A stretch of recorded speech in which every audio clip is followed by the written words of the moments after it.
I would like to begin by acknowledging the traditional custodians of the land on which we meet today, the Arakwal people of the Bundjalung Nation, and pay my respects to the elders past, present, and emerging.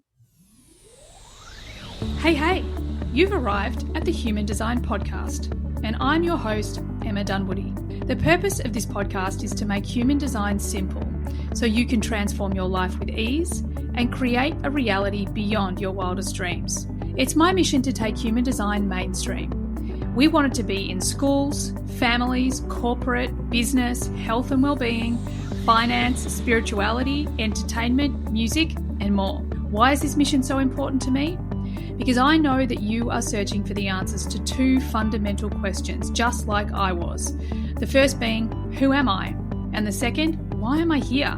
I've discovered your human design has the answers you're looking for, and this podcast is dedicated to guiding you to them. According to ancient wisdom, we need at least 30% of the global population to wake up and raise their consciousness for the new paradigm where we live in love, compassion, abundance, resources, connection, peace, and freedom to actually manifest. Over 80% of people feel there is nothing they can do to change the destiny of planet Earth, while less than 20% know that they have the power to influence change.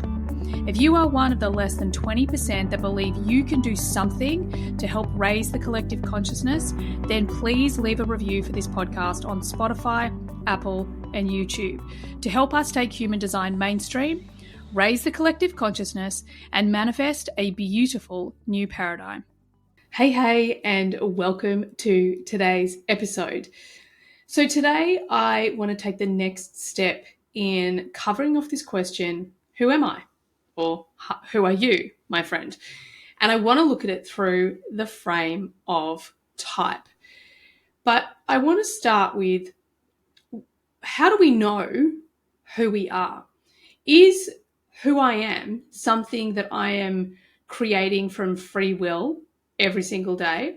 Or is who I am someone I was born to be? And if I was born to be this person, then why am I not just this person instead of this version of me that keeps facing the same challenges and doesn't seem to learn or grow, or is faced with fear and challenge when really you want to be experiencing ease and flow? Well, great questions, my friend. Good one. The thing is that as many of you know, between the ages of 0 to 7, we are actually taking in our conditioning. We are learning from the adults around us what we need to do and specifically who we need to be to receive love, nurturing, and belonging. And who we need to be, whether that's with our parents, whether that's with our friends, family, school, that actually becomes our identity. Now, if you're listening to this, at some point, you're feeling like, the person I have become is not who I want to be. I can feel that there's more inside of me, and this life I've created isn't actually making me happy. But what am I going to do about it? And often people ask, why am I even here in the first place? Well, this is how you, simply put, this is how you discovered is the best way to receive love from your childhood. Now, often when people first come to human design, they're coming to human design because they want to know themselves better. And is that you? I know it certainly was me. I just wanted to get to the bottom of these feelings inside of me. I often talk about this feeling of having to make the world or impact the world in such a way that I would leave it better than I found it.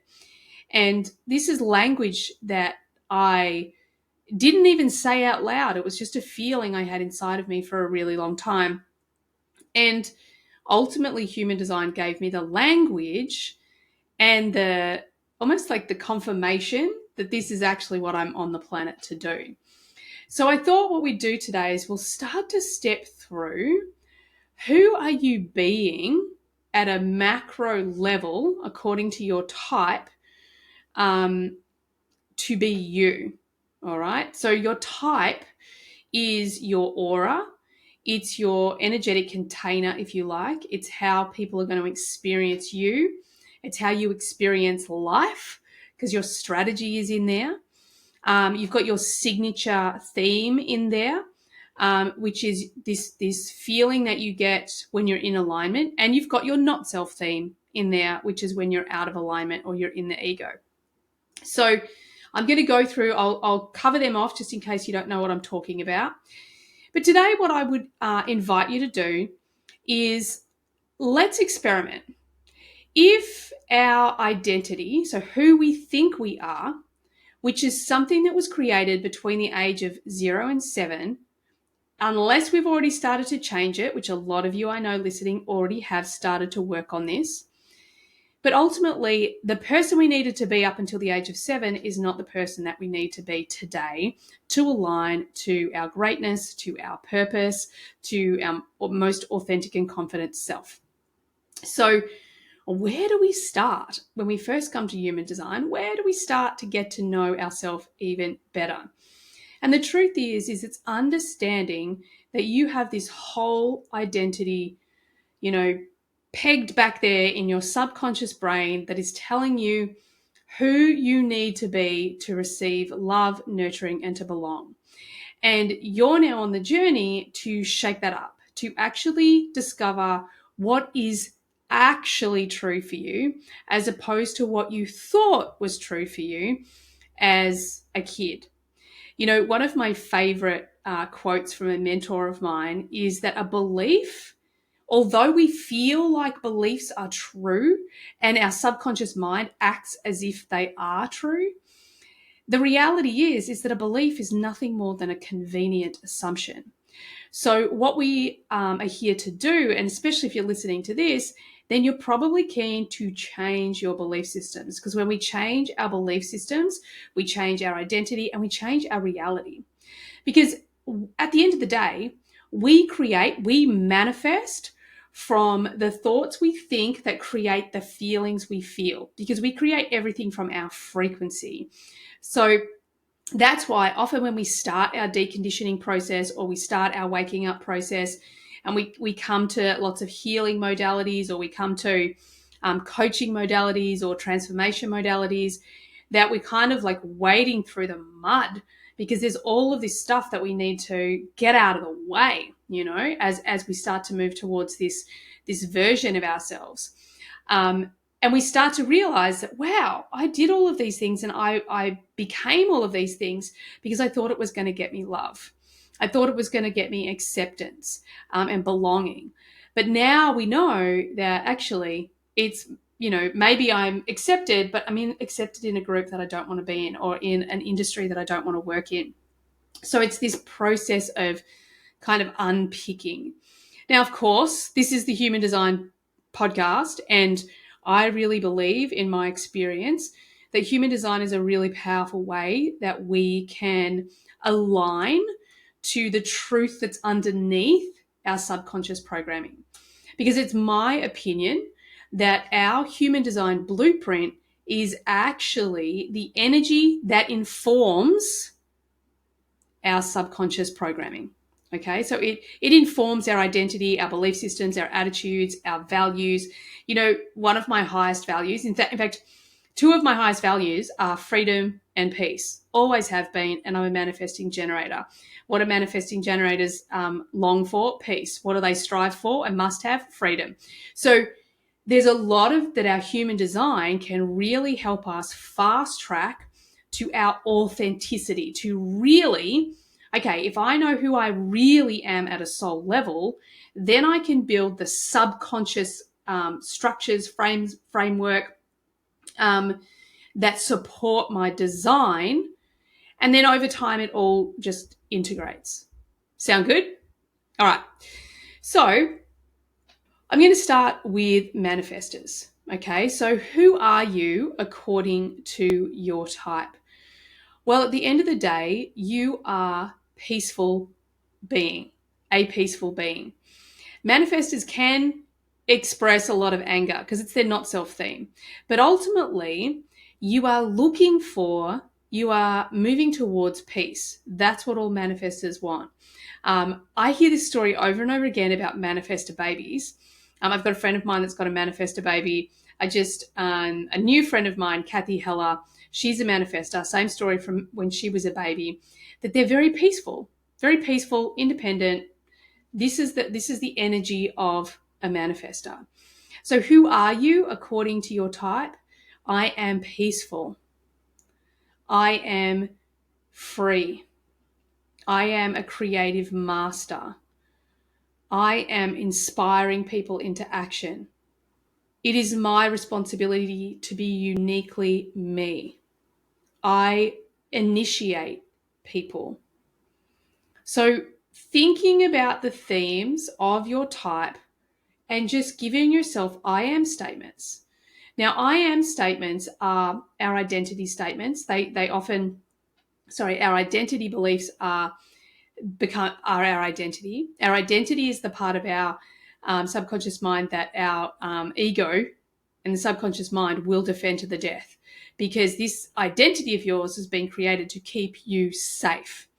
And whenever we want to change, the whole reptilian brain freaks out, because change equals death.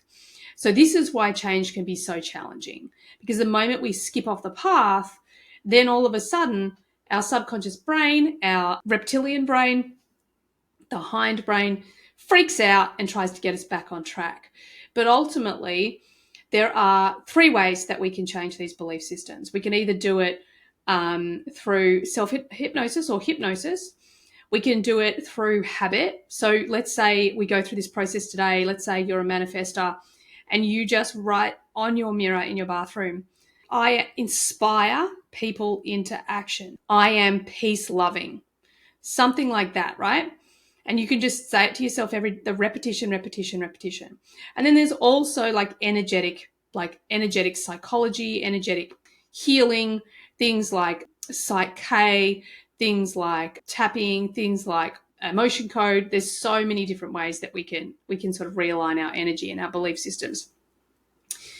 But what's important is our human design is actually helping us do it in a way that we have much greater clarity. Okay, so you go and learn your type, and then you're like, cool, I'm going to start creating my global beliefs, my I ams, which create my identity, with my, in this case, type informing me. Okay, let's say you're a projector and you haven't come to human design yet, and you follow someone like Tony Robbins, and you're like, I take massive action. I'm a go-getter. I can do everything I need to do to get it done. So you're trying to program these beliefs into you that are so out of alignment with you and your energy. So with our human design, we're actually being informed in which direction we can go in. And of course, our whole body, I don't know about you, but my whole body just relaxes into my human design. And I want to talk a little bit about when it doesn't as well, but I'll do that at the end. Let's get through the other types. Okay. So if you're a generator, I am here to be in response. I am here to build the things that light me up. I am here to be magnetic and expansive. I am here to find great satisfaction in my work. Okay, so just using these big themes of type to help inform and create the new identity. What about manifesting generators? I am here to be free, or I am free. I strive for peace. I have great potential. I am here to demonstrate great potential. I am here in response. My power is in response. That could be the same for generators, right? What about projectors? So one of the ones that I love, and this is an identity belief, because an identity belief starts with I am, but less is more. I am wise. I see efficiencies. I deserve to be recognized for my wisdom. I wait for the correct invitations. I am successful. I lead others to success. So plugging these things into our identity, to our unconscious mind, creates the aligned behavior. Then our reflectors, let's say, I follow surprise and delight. How I feel informs my choices. I can be whoever I choose at any time. I am an energetic magician. I just love that one because you guys are amazing with energy. So, using the parts of our type to create these identity beliefs that are the top of the tree for our belief systems. Okay. And when we start to change our beliefs in alignment to our design, then the deconditioning process becomes so much quicker. And the truth is that you're going to increase your confidence the more authentic you are. I'll give you a story for me personally. I honestly just thought I was a total, hot mess all the time because I had all this energy and determination to do the things that lit me up. But if they no longer lit me up, I'd drop it and I would jump from one thing to the next thing to the next thing. And I just felt like a total hot mess. But now my identity belief is I am a manifesting generator. What does that mean? That means that I am multi-passionate. I am a lot. I am free to jump from one thing to the other. So it gives me this freedom to be myself. It gives me this freedom to actually build a business that is in alignment with me. So my business, and it's interesting, my friend Elizabeth Ralph, we both have these businesses that are built in a way that if we want to turn the ship, we can turn the ship at any time. And it's fascinating, depending on who you're working with, because obviously Taylor is a manifesting generator, who's my chief of operations. And so when I'm like, whoa, let's go over here, we're going to go over here now, the whole business is willing to go that way.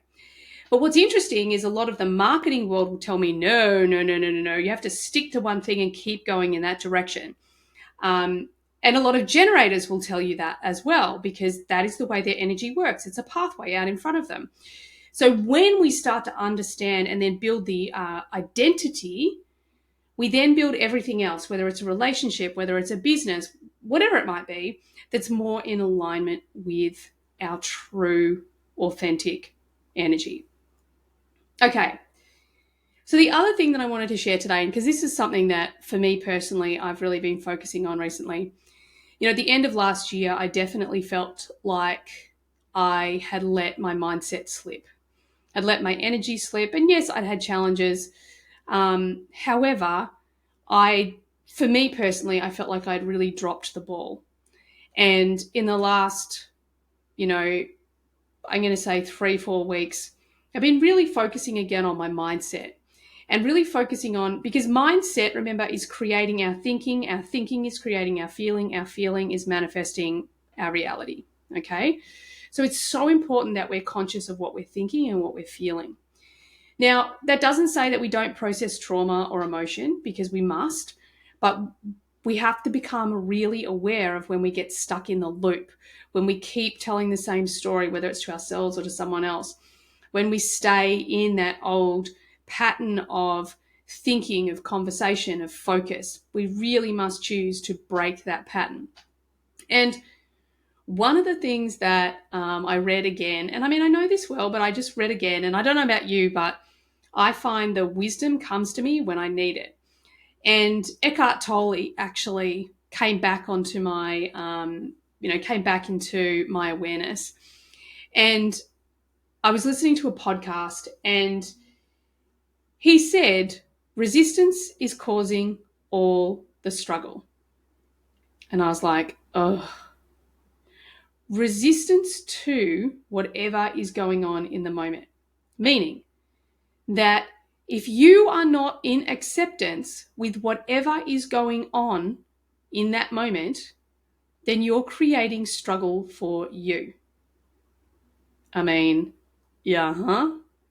I was absolutely in resistance to where I was at in my life. well, in a certain part of my life. I didn't like anything about how it was going. I felt completely out of control. I felt misunderstood. I didn't like the speed in which things were happening. I was so in resistance. And I really started to practice this. Okay, well, have I done everything I can do? Yes. Am I, when I get lost in thinking, am I in the past or am I in the future? Usually yes or yes. So come back to the now. Can I accept the now right now? Yes. And wow, so much of the heavy emotion, the struggle fell away. So this is the last thing I really want you to leave you with. And I want a little experiment for you, or just a journal prompt. And that is, where are you in resistance? That is, where are you not in acceptance? Because it's a total game changer once you move to acceptance on whatever that thing is. Take it from me. All right, beautiful human. Thank you so much for joining me. I really encourage you to do this exercise, to start getting your I am statements by type.